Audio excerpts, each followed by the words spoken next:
इतिहास कहता है कि ताजमहल प्यार की निशानी है, लेकिन सवाल यह है, क्या सच में? शाहजहां की 14 पत्नियां थीं, लेकिन दुनिया सिर्फ एक नाम जानती है, मुमताज महल। उसी के नाम पर बना ताजमहल आज 400 साल बाद भी ऐसा चमकता है जैसे कल ही बनाया गया हो। लेकिन इस खूबसूरती के पीछे छुपे हैं ऐसे सवाल जिनका जवाब इतिहास की किताबों में नहीं मिलता।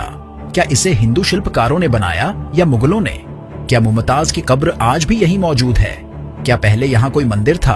और आखिर क्या है उन बंद कमरों की सच्चाई जिन्हें आम जनता से छुपाकर रखा गया है? और सबसे डरावना सवाल, क्या सच में ताजमहल बनाने वाले मजदूरों के हाथ कटवा दिए गए थे?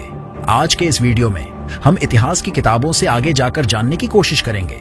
क्या ताजमहल सच में प्यार की निशानी है या इसे बनाने के पीछे मुगलों का कोई छुपा हुआ मकसद था?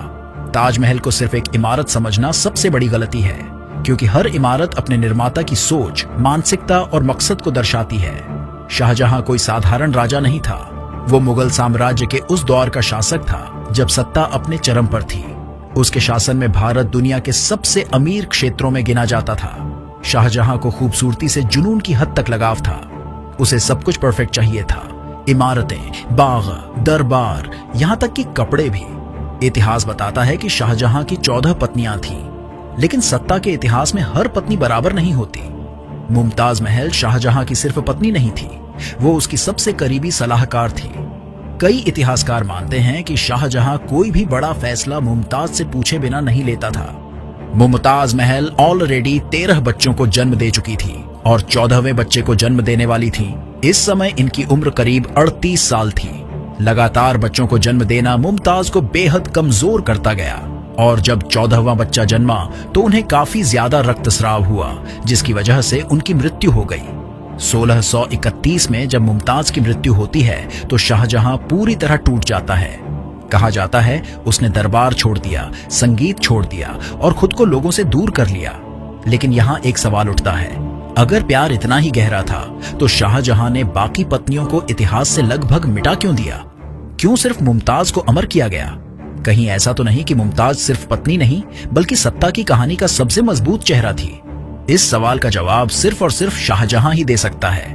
दोस्तों, जब कोई पहली बार ताजमहल देखता है तो उसके दिमाग में सबसे पहला सवाल यही आता है, इतनी सदियां बीत जाने के बाद भी ये इतना नया कैसे लगता है?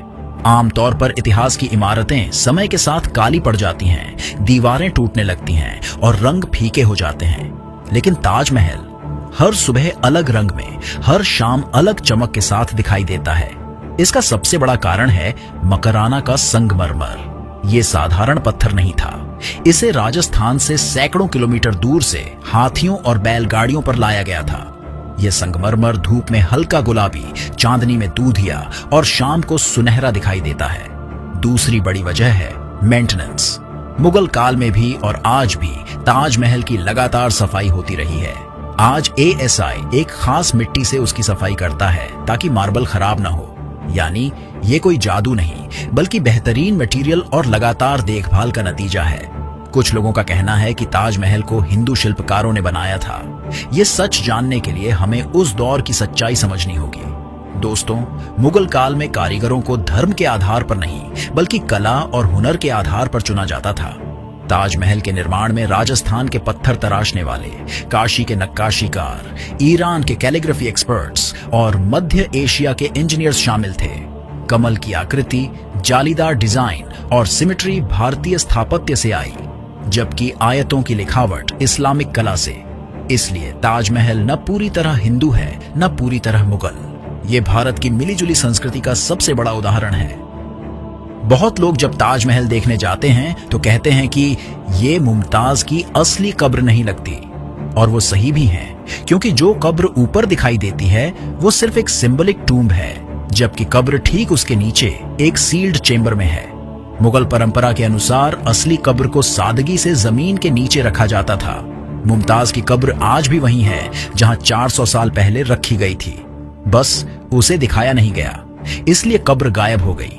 ये दावा एक भ्रम से ज्यादा कुछ नहीं। जब आप ताजमहल के कब्र को देखते हो तो यहाँ 2 कब्र दिखाई देती है, एक मुमताज की और एक शाहजहां की, क्योंकि शाहजहां चाहता था कि उसकी भी कब्र मुमताज के बगल में ही हो। शाहजहां के मरने के बाद उसके पुत्र औरंगजेब ने अपने पिता की कब्र को बिल्कुल मुमताज के बगल में रखा, हालांकि जो कब्र आप देख रहे हो ये सब सिंबॉलिक है।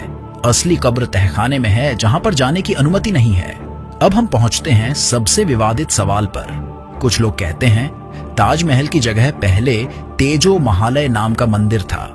यह दावा सुनने में चौंकाने वाला है, लेकिन इतिहास भावनाओं से नहीं सबूतों से चलता है। अब तक ASI या किसी भी पुरातात्विक खुदाई में मंदिर के ठोस प्रमाण नहीं मिले हैं। इतिहासकारों के अनुसार ये जमीन पहले एक राजपूत शासक के पास थी, जिसे बाद में शाहजहां ने अधिग्रहित किया। मंदिर वाली बात आज भी एक थ्योरी है, जिसे फैक्ट के तौर पर साबित नहीं किया जा सका। इतिहास में सवाल पूछना सही है, लेकिन बिना सबूत निष्कर्ष निकालना नहीं। जब भी ताजमहल की बात होती है तो एक सवाल जरूर उठता है, आखिर वो कौन से कमरे हैं जो आज भी बंद हैं? दोस्तों, ताजमहल में कुल मिलाकर 22 कमरे ऐसे हैं जिन्हें आम जनता के लिए बंद कर दिया गया है। अब यहीं से अफवाहें जन्म लेती हैं। कुछ लोग कहते हैं इन कमरों में मूर्तियां छुपी हैं, कुछ कहते हैं यहाँ सोना चांदी है, और कुछ लोग तो यहाँ तक कहते हैं कि इन कमरों में ताजमहल का असली सच छुपा है। लेकिन जब हम सरकारी रिकॉर्ड देखते हैं तो कहानी थोड़ी अलग नजर आती है। ASI के अनुसार ये कमरे स्ट्रक्चरल चेंबर्स हैं। इनका इस्तेमाल मुगल काल में स्टोर रूम और मेंटेनेंस के लिए होता था। इन कमरों को बंद रखने की वजह कोई रहस्य नहीं, बल्कि सेफ्टी है, क्योंकि अगर हजारों लोग एक साथ वहां जाने लगे तो ताजमहल की मजबूती को खतरा हो सकता है। यानी बंद कमरे रहस्य से ज्यादा संरक्षण का मामला है। अगर आप ताजमहल को ध्यान से देखें तो पाएंगे कि उसकी चारों मीनार सीधी नहीं है, वो थोड़ी सी बाहर की ओर झुकी हुई हैं। अब सवाल ये है, क्या ये गलती थी या फिर जानबूझकर किया गया डिजाइन? जवाब है जानबूझकर। आज से 400 साल पहले भी मुगल इंजीनियर भूकंप और समय के असर को बहुत अच्छे से समझते थे। वो जानते थे कि आने वाले समय में यदि भूकंप आता है और यदि ये मीनारें गिरती हैं तो ये सीधा ताजमहल पर ही गिरेंगी और वो नष्ट हो सकता है। इसलिए उन्होंने सोचा कि अगर कभी मीनार गिरती है तो वो बाहर की तरफ गिरे, न कि मुख्य मकबरे पर। इसलिए चारों मीनारों को हल्का सा झुकाव दिया गया। 400 साल बीत जाने के बाद भी अगर ये मीनार खड़ी हैं तो ये मुगल इंजीनियरिंग की सबसे बड़ी जीत है। कहा जाता है शाहजहां ने ताजमहल बनने के बाद मजदूरों के हाथ कटवा दिए ताकि वे ऐसा दोबारा कभी कोई और इमारत न बना सके। लेकिन जब हम इतिहास की किताबें खोलते हैं तो इस दावे का कोई प्रमाण नहीं मिलता। अगर ऐसा होता तो 20,000 मजदूर चुप कैसे रहते? इतना बड़ा साम्राज्य विद्रोह से भर जाता। असलियत यह है कि मुगल काल में कारीगरों को राजकीय संरक्षण दिया जाता था। उन्हें जमीन, पैसे और सम्मान मिलता था। हाथ कटवाने वाली कहानी असल में एक लोक कथा है जो समय के साथ इतिहास समझ ली गई। ताजमहल को यमुना नदी के बिल्कुल पास बनाना कोई संयोग नहीं, बल्कि एक बेहद व्यावहारिक और वैज्ञानिक फैसला था। मुगल इंजीनियरों ने यहाँ वेल फाउंडेशन तकनीक अपनाई, जिसमें जमीन के नीचे गहरे कुएं बनाकर उन्हें पत्थर, चूना और लकड़ी से भरा गया। नदी का पानी इन कुओं में नमी बनाए रखता था, जिससे नींव मजबूत रहती थी और जमीन बैठती नहीं थी। उस दौर में भारी संगमरमर और निर्माण सामग्री लाने के लिए नदियां ही सबसे बड़ा ट्रांसपोर्ट रूट थीं। इसलिए यमुना का पास होना जरूरी था। नदी की वजह से ताजमहल के आसपास का तापमान संतुलित रहता है, जिससे संगमरमर सुरक्षित रहता है। इसके अलावा इस्लामिक स्थापत्य में बहती नदी को जन्नत का प्रतीक माना जाता है, जो इस मकबरे की अवधारणा से मेल खाता है। यमुना नदी के किनारे होने की एक निजी वजह भी थी। आगरा किले से शाहजहां ताजमहल को रोज देख सकता था। एक और सवाल जो इतिहास की किताबों में अक्सर छूट जाता है, वह है ताजमहल की कीमत। आज से 400 साल पहले इसे बनाने में कितना पैसा खर्च हुआ था? दोस्तों, मुगल रिकॉर्ड के अनुसार उस समय के अंदाजन 32 मिलियन रुपए खर्च हुए थे। लेकिन यह राशि आज के समय में कितनी होगी? इतिहासकारों का अनुमान है कि यह आज के 1 अरब अमेरिकी डॉलर या इससे भी ज्यादा हो सकता है, लगभग 90 अरब 13 करोड़ से भी ज्यादा। यह दिखाता है कि इस इमारत का निर्माण केवल भावनात्मक आधार पर नहीं हुआ था, बल्कि यह मुगल साम्राज्य की आर्थिक ताकत का भी प्रदर्शन था। इस विशाल परियोजना में सिर्फ सामग्री पर ही नहीं, बल्कि 20,000 कारीगरों के वेतन और उनके परिवारों के भरण पोषण पर भी बड़ा खर्च आया था। ताजमहल उस दौर में एक तरह से भारत की अर्थव्यवस्था का सबसे बड़ा प्रोजेक्ट था, जिसने हजारों लोगों को रोजगार दिया और पूरे देश में पत्थरों और सामग्री के लिए एक बड़ा व्यापार मार्ग तैयार किया। यानी यह महज एक मकबरा नहीं बल्कि एक आर्थिक महाशक्ति के शिखर का प्रतीक भी था। अब जब हमने हर सवाल को एक एक करके देखा तो आखिरी सवाल अपने आप सामने आता है, क्या ताजमहल सिर्फ प्यार की निशानी है या ये सत्ता, शक्ति और पहचान का प्रतीक है? सच शायद इन दोनों के बीच है। ताजमहल मुमताज के लिए एक मकबरा है, लेकिन साथ ही शाहजहां के लिए अपनी अमरता की घोषणा।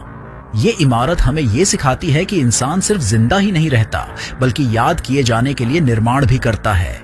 दोस्तों, अगर ताजमहल से रिलेटेड कोई सवाल हो तो आप कमेंट में पूछ सकते हैं। मिलते हैं नेक्स्ट वीडियो में।